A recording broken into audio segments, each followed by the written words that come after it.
Um homem apanhava na via pública da pequena cidade. O menino que observava pergunta para o seu pai por que ele apanhava. E o pai responde de forma direta: porque ele quer votar numa posição. O menino era Alberto Pasqualini. Sei que existe um estalo, algo que desperta a motivação, a inquietação e alavanca os ideais que se persegue. Esse episódio pode ter sido o sinal para Alberto Pasqualini. Pelo menos assim contam os mais próximos. Eu creio que a melhor maneira de realizar a justiça ainda será empregando os métodos da liberdade e não os processos da violência e da coação. Nenhuma transformação ou organização social estável será possível se ao mesmo tempo não se reformar o caráter e não se aperfeiçoarem os sentimentos dos homens.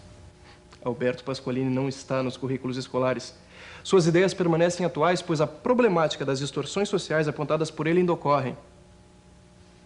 Seu pensamento não ficou desbotado, mas, porém, esquecido da maior parte da população. E aqui cabe uma pergunta. Por quê?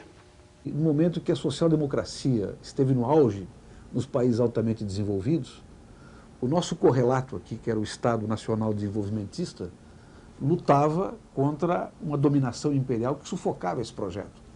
Então, a visão da contribuição do Pasqualini era uma visão acessória, sufocada, que se dava contra esta maré. Veja, por exemplo, que o golpe de 64 foi isso. Foi o abafamento aqui no Brasil, né, do pensamento nacional desenvolvimentista, que tem, evidentemente, a inspiração do Pasqualini. São os níveis econômicos que estabelecem hoje a linha divisora das classes. Consequentemente, só poderá haver solidariedade entre as classes quando os que pertencem aos níveis mais altos se dispuserem a cooperar para a atenuação dessa desigualdade. E para que aqueles que se encontram nos níveis inferiores possam ter realmente a oportunidade de melhorar as condições de existência. Alberto Pasqualini foi uma marcante e fundamental figura pública no cenário político gaúcho e brasileiro. Um estudioso das relações sociais e políticas, dos aspectos científicos e filosóficos sobre o homem e sua condição no meio social. Um questionador que concernia o conhecimento do estudioso e a sensibilidade do estadista. Os verdadeiros estadistas, aqueles que têm a consciência tranquila, não recusam a discussão de seus atos nem a análise da sua conduta, pois fácil será compreender os que criticam. Se estiverem errados ou tiverem com a razão, felicidade será para o governista digno deste nome descobrir os seus próprios erros e ter a oportunidade de corrigi-los. O homem tem que ter uma visão ampla do seu mundo para poder, inclusive, ter ideias e defendê-las. Ele foi um homem que lia filosofia, lia sociologia. Ele não lia somente questões políticas ou econômicas. Alberto Pasqualini, além de ser um pensador e um homem de ação, foi um observador. É como se Alberto Pasqualini quisesse ir além do alcance físico do olhar, assim como suas ideias estavam além de sua época. Se a curiosidade move a humanidade, Alberto Pasqualini movia-se curioso diante dela. Nascido em Ivorá em 1901, ingressou no curso ginasial em 1915, no seminário Nossa Senhora da Conceição em São Leopoldo. Porém, por julgar não ser a sua vocação ao sacerdócio, retirou-se em 1919, iniciando novamente os estudos ginasiais no Colégio Anchieta, devido ao não reconhecimento oficial do curso ministrado no seminário. Formou-se em Direito pela Universidade Federal do Rio Grande do Sul em 29, destacando-se como aluno laureado e orador da turma.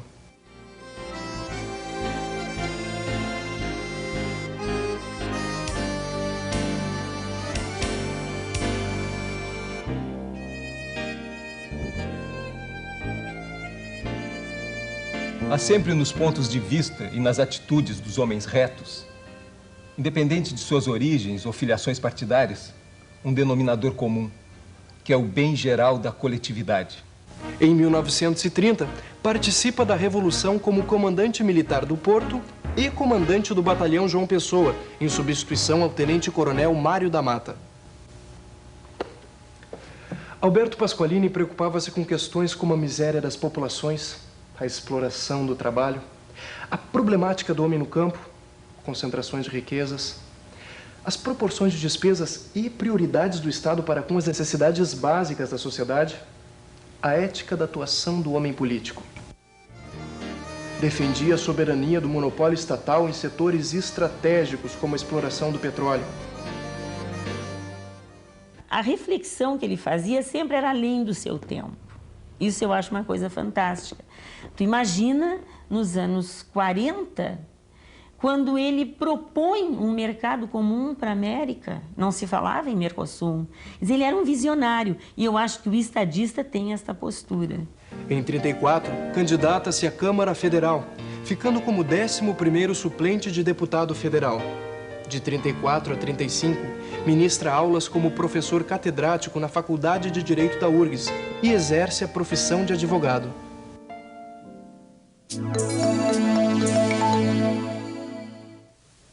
Na juventude, Alberto Pasqualini revela seus talentos não só para as ciências exatas e humanas, mas também para as artes. E na mente do Filho do Homem passa todo o espetáculo atroz, toda a desgraça da humanidade e o crime e a ingratidão. Do seu martírio o sofrimento sente, e seu sangue golfar e o ferro algente rasgar-lhe o coração. Empunhando seu violino, tocava no seminário onde estudava, onde compôs a música Agnus Dei.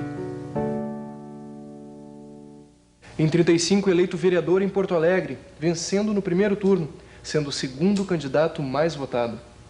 Em 1936, reafirma sua postura de atuação contundente, defendendo a diminuição da dívida ativa do município para com o Estado, de 8% para 5%, ocasionando com isso a solicitação da cassação de seu mandato, sob a alegação de ter advogado contra o Estado, contrariando uma disposição da Lei Orgânica Municipal.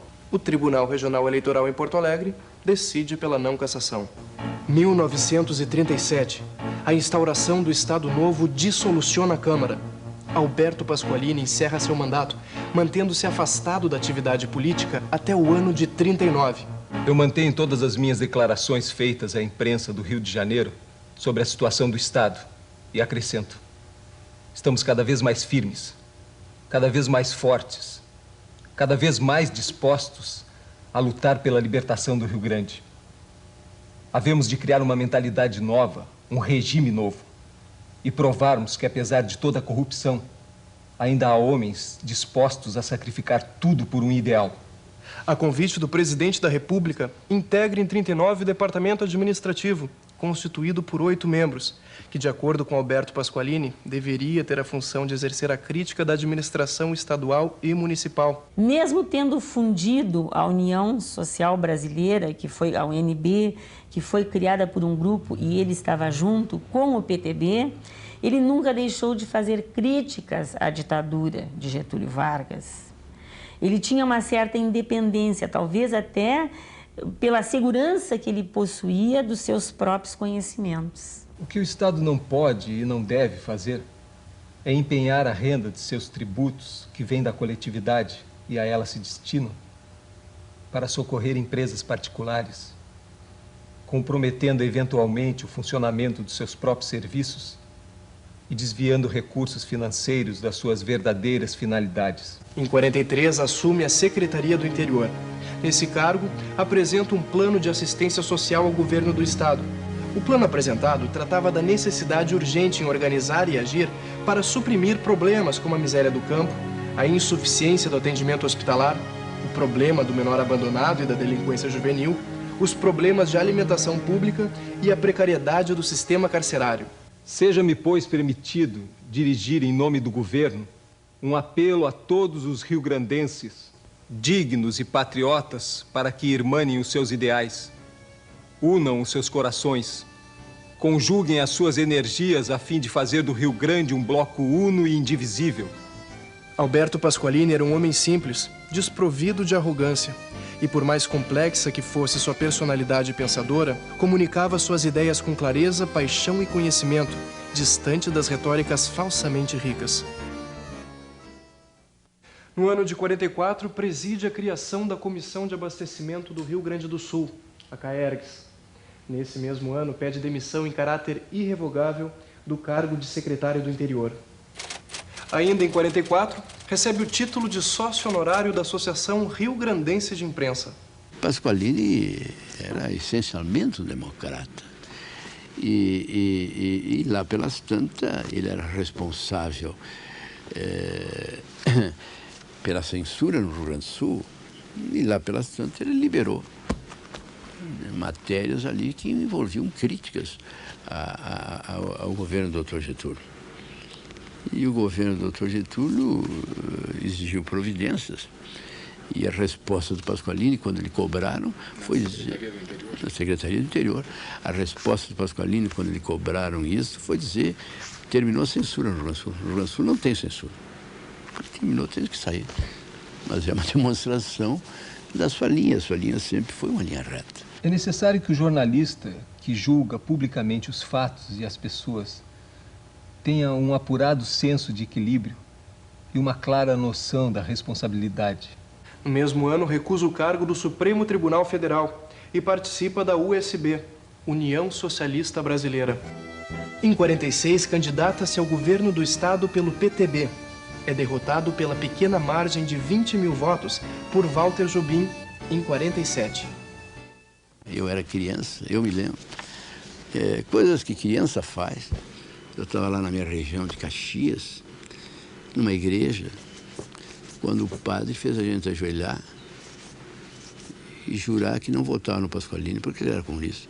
Naquele tempo, ele como candidato ao governo do estado, havia restrições da igreja com as ideias dele, fazia restrições. E o Monsenhor Busato, que era o político da vila naquele tempo, da paróquia dele, ele mandava mesmo, ele teve esse encontro com o Pasqualini, e o Pasqualini, então, ele fez diversas perguntas. Essa não sei quais eram as outras perguntas, mas uma ele colocou assim, Pasqualini, qual é o candidato que o Partido Comunista vai votar? Monsenhor, essa resposta o senhor vai ouvir tal dia numa entrevista na rádio tal, assim, assim. E naquele dia falava Prestes dando apoio à candidatura Walter Jobim. Aí Monsenhor Busato manda recolher em toda a comunidade as cédulas de Walter Jobim e entregar as de Alberto Pasqualini. Tanto é que ele teve uma votação maciça na cidade.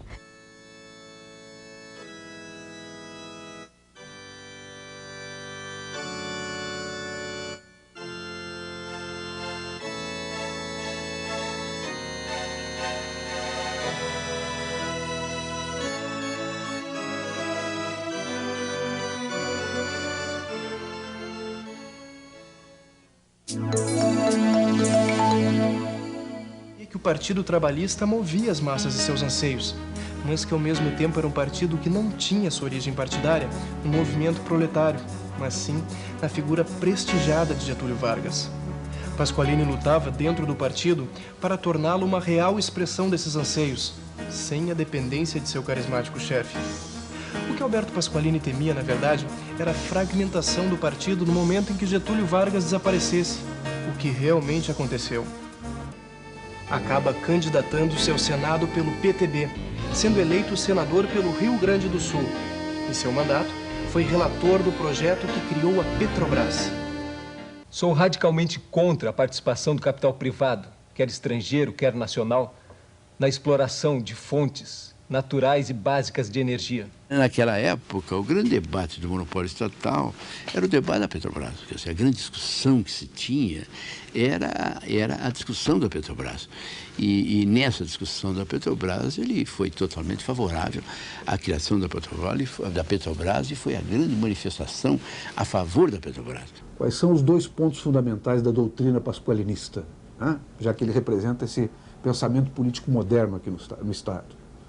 Primeiro, é impossível pensar numa estabilidade social, em relações sociais justas, sem considerar os trabalhadores, e aqui tomado trabalhador no seu sentido amplo, dos assalariados, como um sujeito político definidor dos rumos da sociedade e dos deveres públicos do Estado. Esta é a primeira particularidade. E a segunda particularidade é a visão que o Pasqualini tem do Estado como indutor e regulador do desenvolvimento. Ele é seguramente o líder moderno que introduz aqui no Rio Grande do Sul, de maneira consciente e ordenada, uma presença do Estado enquanto Estado indutor e regulador. E essas duas visões são visões absolutamente contemporâneas. Inclusive, os dados hoje que são demonstrados pelo que resultou do projeto neoliberal demonstram isso.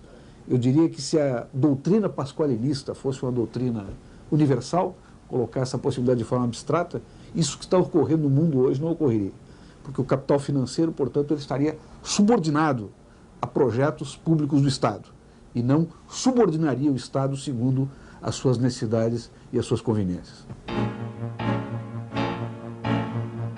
Em 53, opõe-se ao acordo militar Brasil-Estados Unidos, que doaria material militar para o Brasil. Sabem os americanos muito melhor do que nós que esses armamentos dados de graça são muito caros, pois acarretarão em grandes despesas, que se acrescentarão às nossas despesas militares, que por natureza são economicamente improdutivas.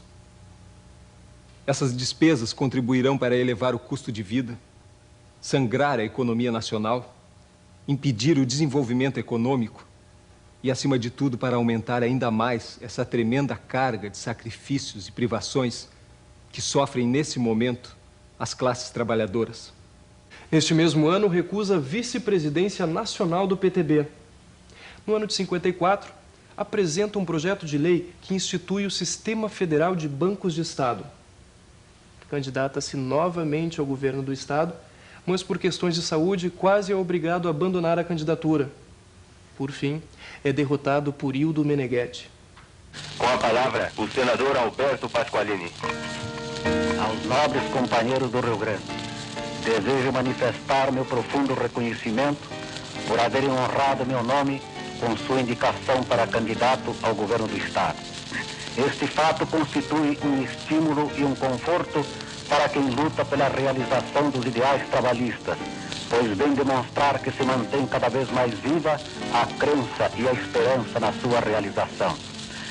Tenho a certeza de que o embate político que se vai travar será uma demonstração do alto padrão de cultura do povo rio-grandense, empenhando-se o Partido Trabalhista em oferecer as soluções mais adequadas para que nosso Estado possa acelerar seu desenvolvimento econômico, difundir a instrução e a cultura, elevar o padrão de vida das classes proletárias, amparar os pequenos agricultores, assegurar a harmonia e a justiça social. Em 55, vítima de derrame cerebral, fica restrito ao leito, abandonando definitivamente a vida pública. Morre em 1960 no Rio de Janeiro, onde está sepultado.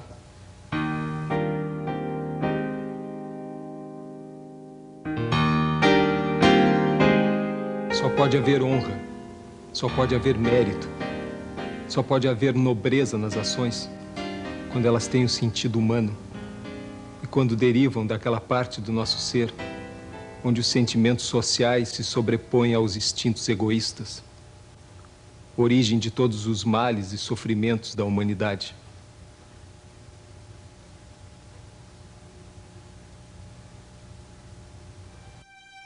Ao que se resume a vida de um homem após sua morte? Ao que se resume o tempo, a energia desse homem? Um nome esculpido na pedra? Uma placa de rua? Busto? Escola para os mais ilustres? Mais importante que o nascimento e a morte de um homem são seus frutos. Alguns frutos estão na vida em família, na amizade, nos trabalhos realizados. Outros estão nos ideais, nas lutas por um conjunto em benefício comum.